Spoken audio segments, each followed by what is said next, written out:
bringing policies too, for sure. Incidentally, we have several more stories. The legislature was carefully crafted to 22.2% inflation rates as of April this year. What does that say about where we are as a country? I think Nigeria has resorted to being resilient. The National Assembly is something that must be gotten right. Before you call a police station, before they even leave, they'll take permission from I don't think there's really anything on ground to improve. The struggle, the ASU strike. The Minister of Education volunteered and said, give me 2 weeks. It was a lie. The president never gave me any deadline.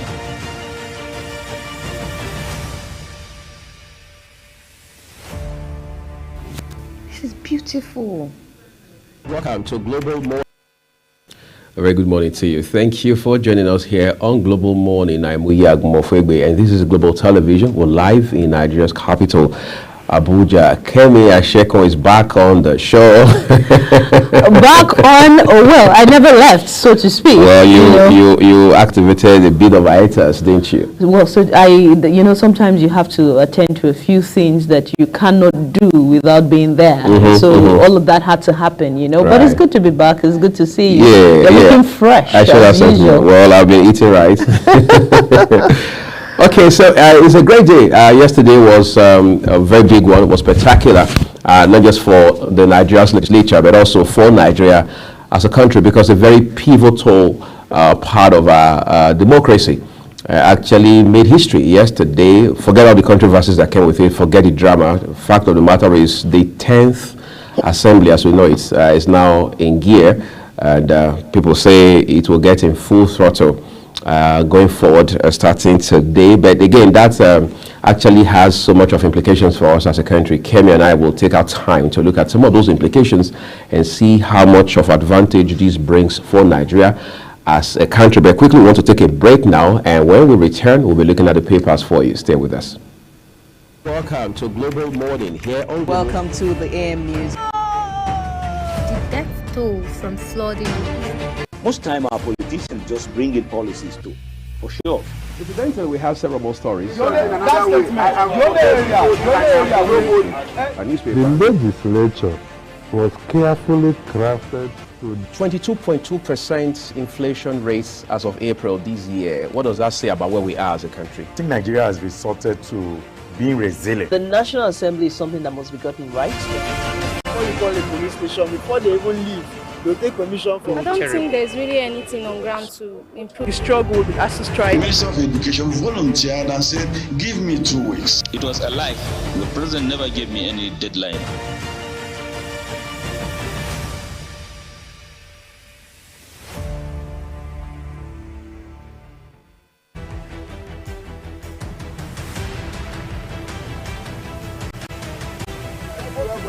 I am for everybody, I am for nobody. No, you not talk about me. No, in another way. How are you sure, sir? Keep quiet. I am in another way. I am for everybody, I am for nobody. The only area where Buhari defeats for that statement. Now only appointment. When you are talking about project, the project spell as well. If you say you need to spell as well, what does it mean? But if you say appointment, and in the type of appointment, you appoint people to trust. But you like what the man I mean, when our leaders are the when they get the position first. why una no come win APC? Why una no win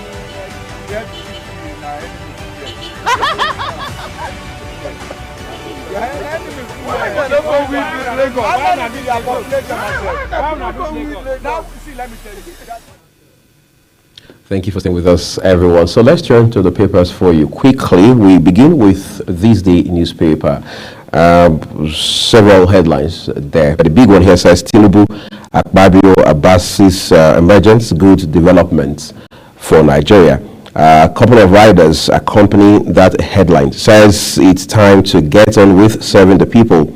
Declares readiness to transparently work with legislature. Vows to remain a partner for peace, stability of country. Senate President, Speaker pledge effective cooperation. Adamu, APC will time filling other principal offices. Uriwa doubts 10th National Assembly will be independent. SGF governors, others congratulates new National Assembly leadership. But that's not all.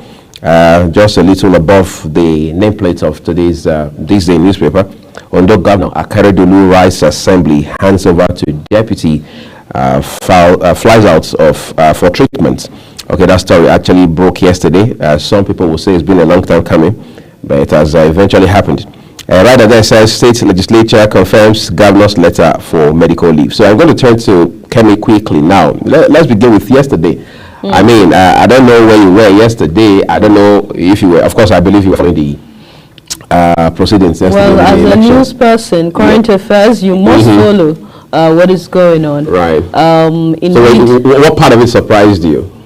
Well, the part of it that surprised me was the voting pattern. At the Senate, it was a secret ballot, so to speak. Right. But at the House of Representatives, it was stand up and announce who you are canvassing for, who you're voting for.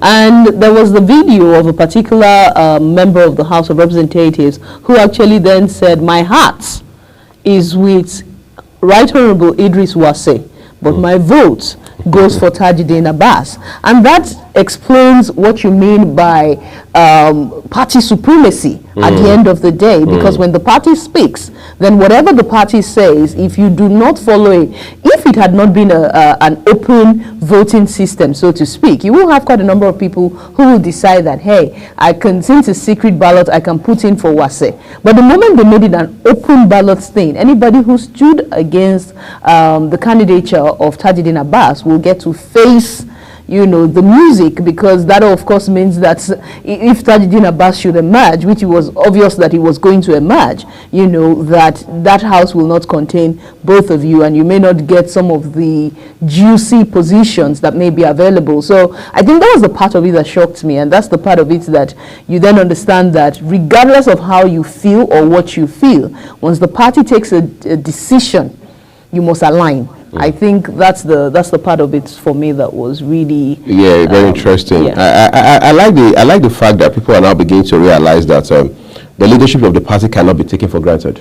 But again, that also puts so much of responsibility on the shoulders of the party to provide forward-thinking leadership. So if members of the party, whether they are regular members, they are principal members, can come to trust their political party leadership, it means they will have no choice other than to fall in line once the party speaks.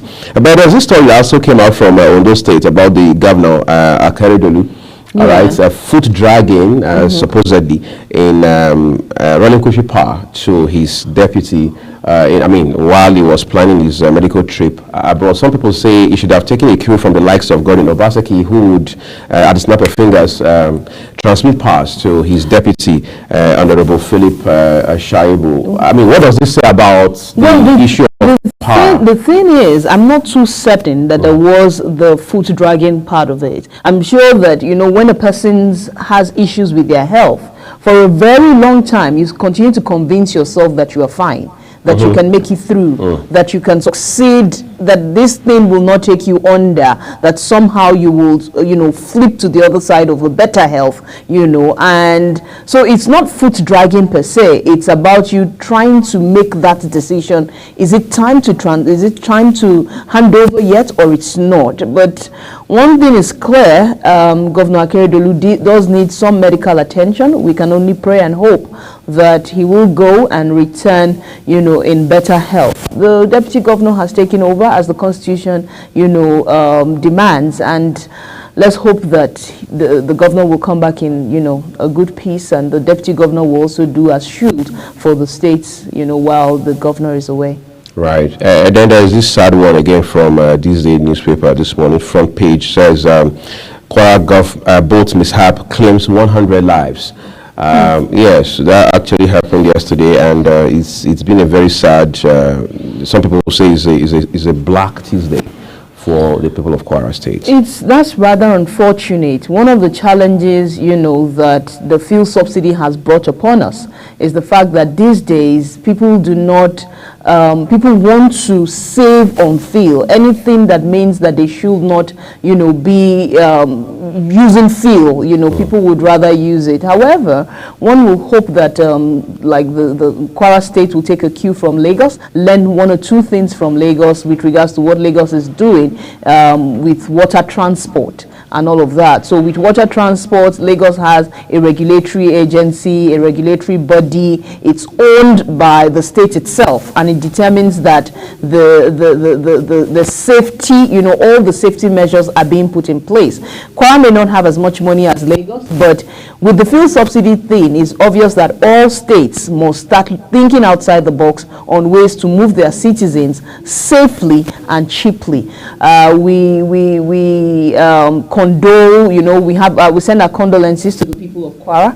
We pray that this will not happen again, and we just wish the families that have lost people the fortitude to bear the loss. I think just to add to that, Kemi, I also find solace in the president's promise to say, look, whatever we are going to realize from the removal of fuel subsidy, a chunk of it will go into transport infrastructure. I want to see that happen as quickly as possible. Hopefully that will also alleviate the challenge we have. Let us also not forget that the rail transportation is no longer on the concurrent list. Right? It's no longer on the exclusive list. Now on the concurrent it's now list. On the concurrent list. So I think that this is the time for the citizenry to hold their governments or their governors accountable, with regards to what exactly are you doing with with the money that comes to our states. A state government can decide now that they're going to build a rail track from wherever it is to wherever they're going, and that of course will ease the lives of the people. So the people are watching. The people need to hold their governors accountable so that these governors can give us, other means of transportation. While the President Tinubu is at the helms of affairs, since it's no longer on the exclusive list, he may not have the jurisdiction over that. So it is time for the citizenry, for the people to hold their governors and say, give us these dividends of democracy that you have promised. Right. Okay, let's turn to Daily Independent quickly and see what headlines we have on today's issue of Daily Independent.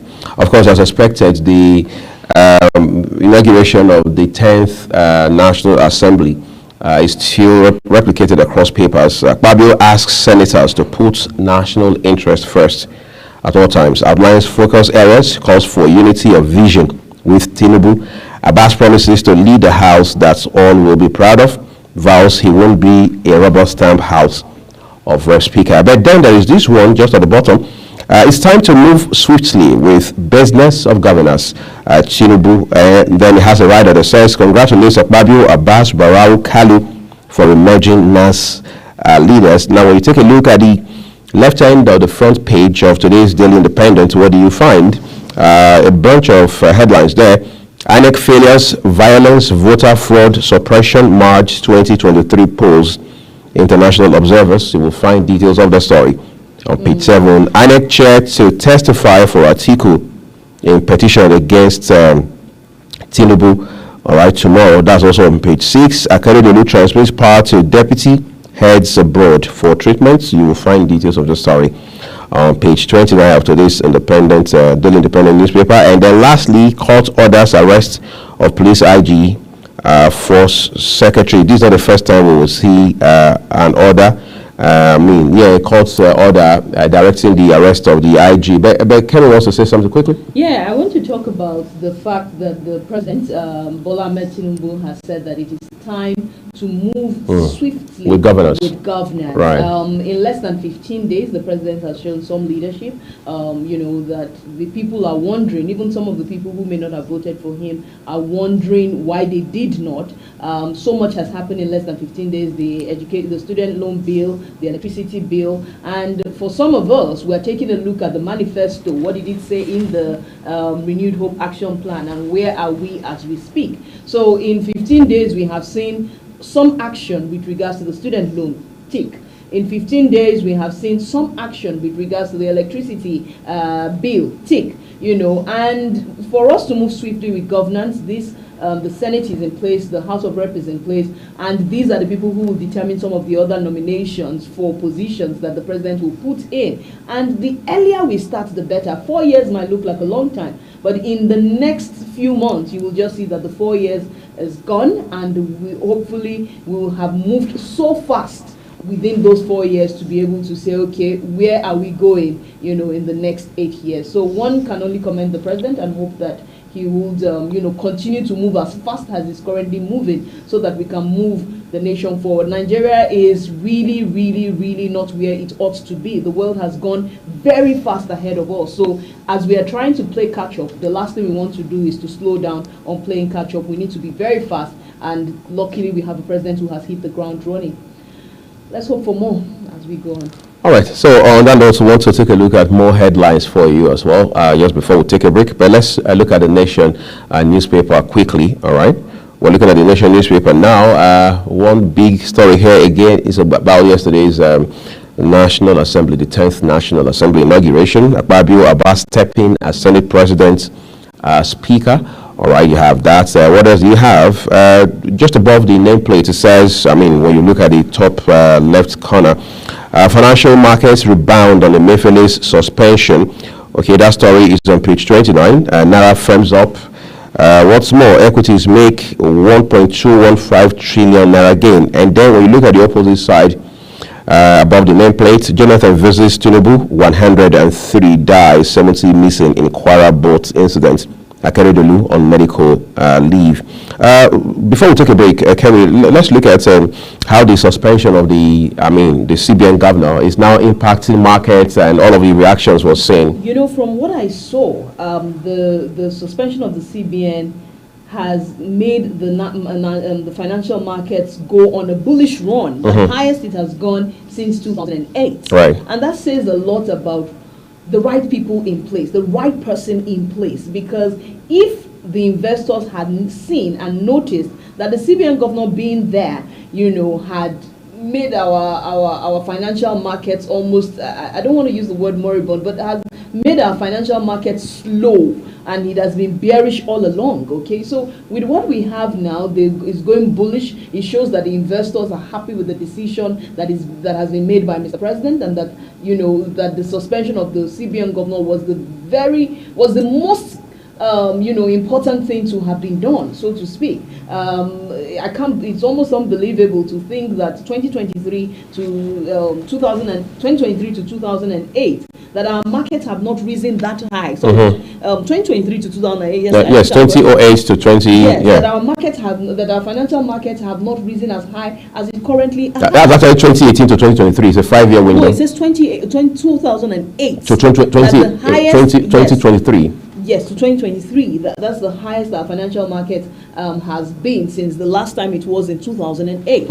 But what this also says is about having the right people in place to drive leadership, to drive our economy.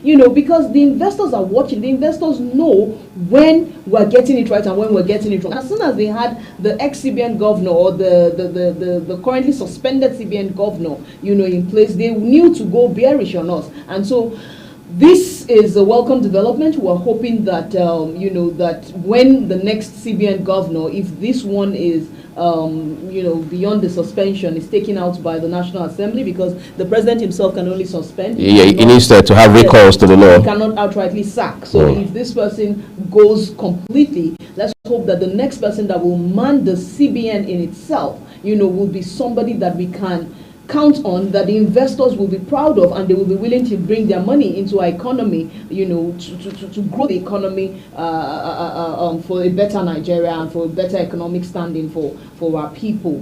So we keep our fingers crossed. We look at how this CBN governor issues, go, and we wait eagerly for who or what, let me say who rather, will be taking charge. Okay, so on that note, just to add that we are only believing that this bullish trend will be sustained. All right, markets will continue to react positively, and then our economy will rebound. And more importantly, our Naira gets strengthened. Well, and then production also peaks to continue to strengthen or bolster the economy. Well, you know that in financial markets, there's a place for the bulls, there's a place for the bears. Right. Right. So yes, the bullish run has actually shown that something has been done right. But the time will come when the bears will also get something. Right. So but then you don't want to be bearish the whole time, right? No, you don't. But overall, what we had been. Exactly. Overall, we just want to see a robust economy for Nigeria. I mean, we're tired of being called the largest economy on the soil of Africa, and then you don't see that rub off on our people. You don't see that rub off on our manufacturing sector, which is supposed to be the engine room of the economy. Of course, you don't see that also rub off on the millions of SMEs that we have scattered across this country. The individuals, what are the individuals willing to contribute to our economy? What are we producing? I think that one of the challenges of our education is the fact that people have not been able to take education from the books to the streets. One of the first things you learn in basic economics is that if you are not producing and exporting, if you're only importing, the economy will go down, right? And we read all of these things in the books, but when we go shopping, we seem to always want all the things that are imported rather than the things that are made in Nigeria, which will save Nigeria and Nigerians themselves, a lot of money. So these are some of the things we also need to, in what ways are we contributing to a better Nigeria? Are we building the nation, which is actually the slogan for Global TV in itself? These are questions we must always ask ourselves when we do whatever it is we do, and we take the actions that we do take. Right, thank you so much, Kevin. We're taking a quick break at this point, everyone. When we return, we'll look at the Tribune, the Vanguard, and a few other newspapers for you, and then we'll chit-chat about salient issues. Do stay with us.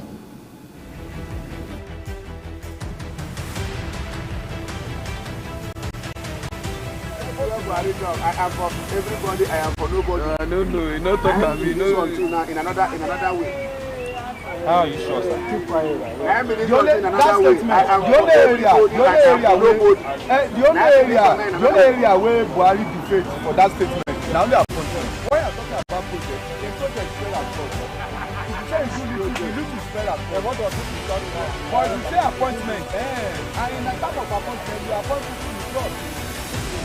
Why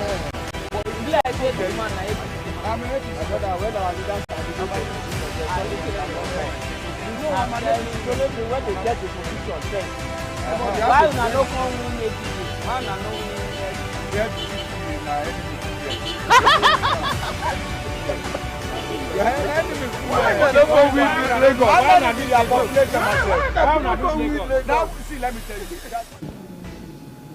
Thank you for staying with us. Let's turn to Tribune quickly. Factors behind Akpabio Abbas's victory as Senate President Speaker. That is very visible on today's Tribune.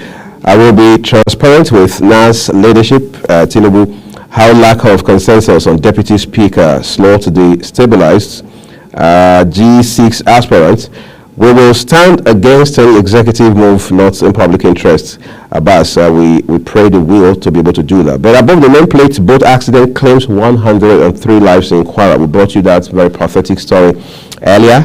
And then still above the nameplates, Atiku subpoenas ANEC chairman as OB tenders 188 additional exhibits against Tinubu's election. Tribunal continues, no doubt about that. Global TV will continue to follow the development for you. Akeredolu goes on medical leave, hands over to deputy. Student loan law. Tinubu pledges more resources to education as NAN's visit. Census will expire if not done this year. NPC will it really expire? Well, we look at those dynamics in the course of our hopefully our money will not expire. No, it shouldn't expire. There's a lot of money that has been pushed into exactly, more to come. So, and there should be, nobody should hold us to ransom that in an election year, having gone through all of the voting, that we ought to also have a census if we are not ready for it. But if they say it will expire, then we should be worried. That's a lot of money that has gone into the National Population Commission expiring. Okay, one thing hasn't expired just yet. Guinness World Record confirms Hilda Bassi's record for longest cooking marathon. For those who have been on the edge over the, if you like, perceived delay in the official announcement, now we can all go to bed, right? Okay, so she has officially now been announced as the longest, the holder of the longest cooking marathon. We understand. Before we move away from that story, yes, right? There's the part of it where it appears that more Nigerians now believe that the only way to break Guinness World Record title is to go on a cooking marathon, and that's, for me, is, you know, very unhealthy. It shows a lack of critical thinking. It shows an inability, you know, to think outside the box. Because if someone did a cooking marathon and you also now decide, oh, you want to break that cooking marathon in the same Nigeria, I think that as Nigerians we need to do better. I think that we need to get more critical with what we think and our thoughts without trying to be copy, which is what we mostly do all of the time. Left to me, you know, the lady cooking in Ekiti, for example, could have combined with a few other people. You know, that's creative thinking. I would like. You decide, okay, 5 people will do perhaps 120 hours each and use it as a marathon, you know, something like that. But trying to do exactly the same thing that someone just broke shows, you know, a lack of creativity and a lack of critical thinking. If you ask me.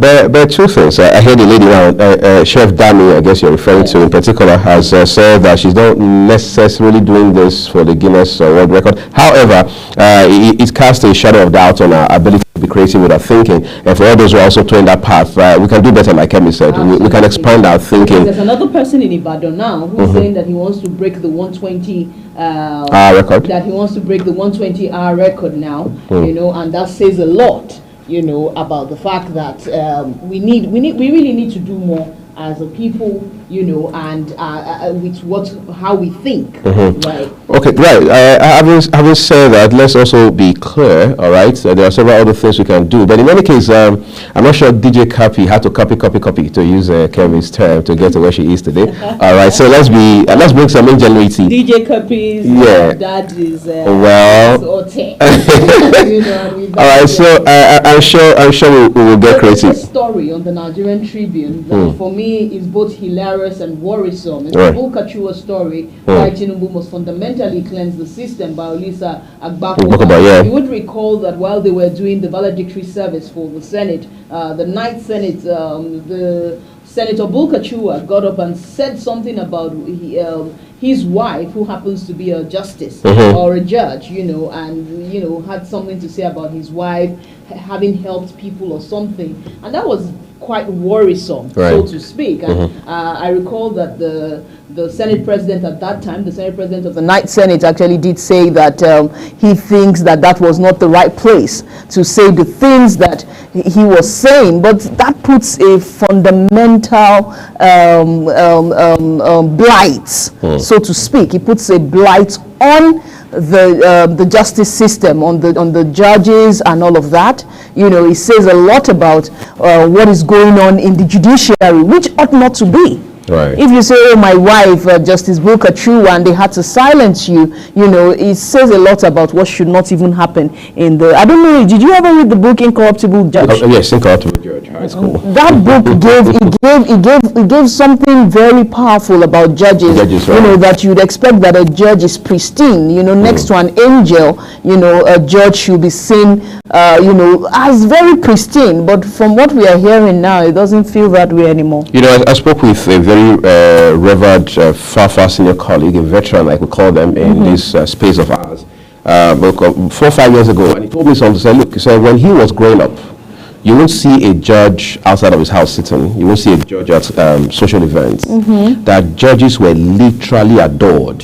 They were like some sort of, in a manner of speaking, Greek gods. Yeah, absolutely. That's what they called my lord. Yes, allegations of a judge who got some assistance for his daughter's wedding, another judge who was given an SUV, another judge whose trip abroad was sponsored by one influential, politically exposed people throwing money around, and judges are, you know, falling over themselves to peak, and that is very disheartening. Absolutely, because the last hope of the common man is supposed to be the judiciary, the justice system. Okay. But you know, this also, while we might want to look at the judges in the, you know, with a microscope or a magnifying glass, it also calls to question what our society has now descended into. The ability to lack contentment in what you have earned legitimately is one great challenge that cuts across the entire strata of our society and of our country, and these are things that we need to start effecting a change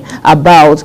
It is all right to wear clean old clothes. People must remember that. It is all right to do a job that gives you an honest living. You don't have to have everything in the world, because beyond what we have today, there's also, I don't know, do people still care about their names?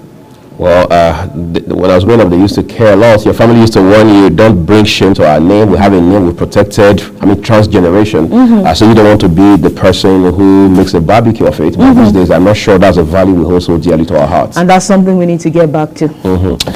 Enough said. So let's look at the last headline on today's Tribune. NNPCL denies giving Dangote Refinery license for fuel imports. Well, that's the position of the NNPCL about the Dangote Refinery, which we understand will be in production full throttle between July and August. Nigerians and key stakeholders in the industry just can't wait to see that happen. Unfortunately, I do not have my hands fully on that particular story, but the Dangote Refinery is supposed to refine our own crude oil, because I don't want to be heartbroken at this point in time about the Dangote Refinery if they are getting, if it is said in the news, and that's why I'm a journalist. I guess we'll have to go through that and come back to you with what the news actually is. But if the Dangote Refinery that we're hoping and expecting should give us the feel that we are looking forward to is purported to have gotten a license for importing fuel, then that must mean that we are in full trouble.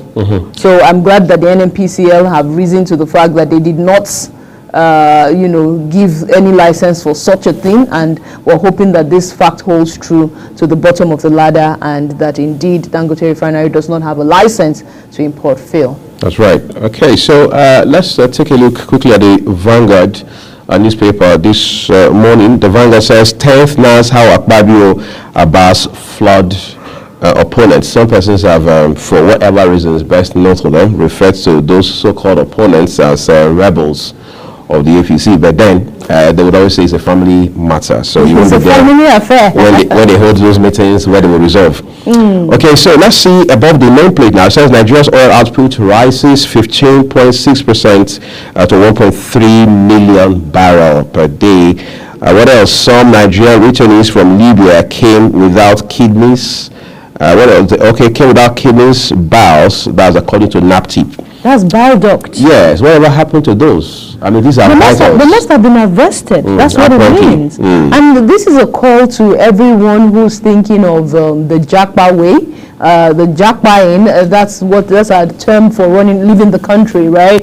If you must leave, you know, nobody's going to force you to stay. But if you must leave, please do it the right way. The worst thing that can happen to a human being is to be alive without the vital organs. Imagine having to do dialysis because you try to run away from the country. That's like running from one trouble into another problem. That's trouble into problem. Yeah, for a part of fire situation. Exactly. So please, and please, if you may be feeling a bit hopeless right now, don't worry, that things will get better, and by all means do not go the Libya route. Okay. So what are people doing with bile duct? Harvesting bile duct? Well, we need to tell those who are in the racketeering to explain to us exactly. But again, I'm very more concerned about the threat it poses to the lives of, as I like to call them, the victims. Because apparently NAPTIP is raising the alarm now. And I hope we pay more attention. I think, you know, NAPTIP is raising the alarm, especially so that people do not, you know, get carried away by all the promises that comes with leaving the country. And the greener pastures.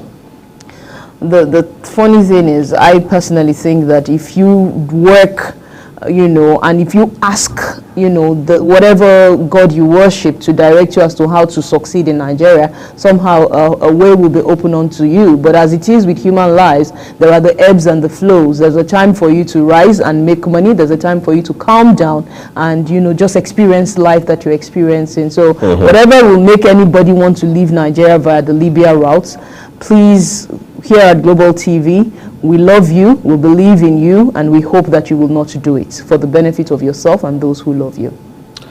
Enough they say is enough for the wise, all right? NIN enrollment rises 363.5% to 27.1 million in 3 years. That's a whole lot. Plan for real wage human labor rights orders, FG. You'll find details of the story on page 9 of today's Vanguard newspaper. Atiku Tribunal, summon INEC boss as witness. It's on page 8. Benue government imposes curfew as communal crisis claims 3 lives in 2 local governments. Sad. All right, so let's go to the Punch now.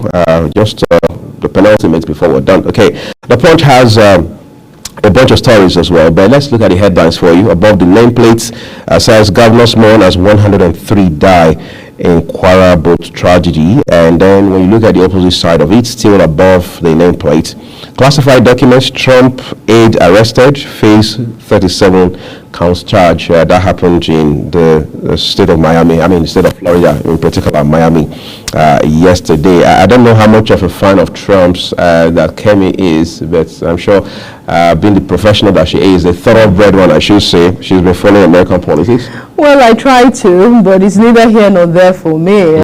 I feel that Nigeria has quite enough and a number of challenges that to focus on American politics might be a bit too much. However, of course, President Donald Trump has, ex-President Donald Trump has had his run in, you know, with the current president or the current government. There's been the back and forth, and there are still those who believe that he actually won the elections and President Biden didn't win the elections. But if we look at these classified documents with President Trump has, ex-President Trump has actually been indicted for a number of issues. So one is waiting, including tax evasion, but some people say he just knows how to bend the rules. So one is looking forward to what this 37 counts would read, and if at the end of the day they will be able to pin something to him, it will be interesting to see an ex-American president, you know, go to jail. Okay, I'm just trying to, we're skipping the big story there, which again is about Akpabio's emergence as Senate President. Okay, but it's interesting to read when you see the way the whole thing is couched here. It says Tinubu's candidates floor APC rebels. Akpabio leads Senate. Well, I'm sure that's not something they can resolve. When you say rebels, yes, really, there's something about the about political parties, right? In politics, when the party takes a position, you usually should not go against what the party has said. You fall in line. Yes, you align. You know, you fall in line, you align, and so if you're not getting that, then it means there's a problem. Right. Okay, so at the foot of the front cover of today's Punch newspaper, over 25,000 trafficked Nigerian women, girls trapped in Mali. That's on page 7, of today's paper. Okay, so that's what we're leaving it this morning, everyone. Thank you for watching, but the program continues. We will bring you sports at exactly top of the hour with Fidelis Iyegwena, the head of our sports desk here at Global TV. I want to say a special thank you to Kemi. Thank you. It's been a pleasure being here. Of course, Global Morning brings you the freshest stories, and we hope that you always keep it locked down with us. My name is Kemi Ashiko, and it's been a pleasure to be here. All right, stay with us here. Enjoy the rest of your day. I want to.